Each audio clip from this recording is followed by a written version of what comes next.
আচ্ছা কনসে আল্লাহ বড় না মানুষ বড়? ধরো গাদা, তুই কার হাতে কার জোড়া দেশ? কুড়ায় আল্লাহ আর কুড়ায় মানুষ। যেটা কবার কইছে ওইটা কন। আল্লাহ বড় না মানুষ বড়? আল্লাহই তো বড়। আল্লাহ বড়, তাহলে আল্লাহর কথা না হই না মানুষের কথা শুনেন কে? তুই কি কইতাছস? কি এর আল্লাহর কথা মানে না মানুষের কথা মানে? হ্যাঁ, কি আর মানুষের কথা শুনেন তাই না? আমনে যে ওইদিনকে ডায়াবেটিসের রোগ নিয়ে যে হাসপাতালে গেলেন, ডাক্তার আপনার কত কিছু খাবার না করলো, সব কিছু না খাই এখন চলতেছেন।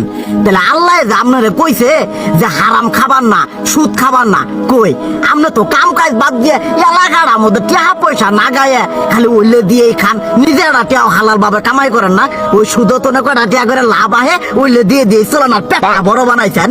শুনেন একটা কথা কই, হারামের কোনোদিন আরাম নাই। হালাল পথে রুজি রোজগার করেন, প্রয়োজনে এড়া বেলা কম খায়েন, তাও শরীর পিণ্ডও ভালো থাকবো, কোনো রোগ বেদও হবো না, আরামও পাবেন, আল্লাহও খুশি থাকবো। তুই আমার এইভাবে বুঝাবি আগে কইলি না কে? আসলে এই বিষয়টা তো আমি কখনো মাথায় এইভাবে নিইনি যে আমাদের কখনো ডাক্তার নিষেধ করলে ঠিকই আমরা নিষেধ মানি, কিন্তু উপর আল্লাহ যে কত কিছু নিষেধ করে দিয়ে সেটা মানি না। আর এই যে হারাম পথে টিয়া পয়সা কামাই করতেছেন, শরীরের মধ্যে দুনিয়া রোগ বেত হয়েছে, দেখা যাইতেছে যা টিয়া হারাম পথে কামাই করতেছেন তার তো বেশি টিয়া মনে করেন জ্বলেই যাইতেছে গা বেশি। আজকের পর থেকে আমি আর এই হারাম সুদ খামো না, আমি হালাল পথে চলবো, হালাল টাকা পয়সা ইনকাম করবো। এতে করে যদি একবেলা কমও খাইতে হয় তবুও খামো, তবু আমি আর এই হারাম পথে চলবো না। আচ্ছা ঠিক আছে।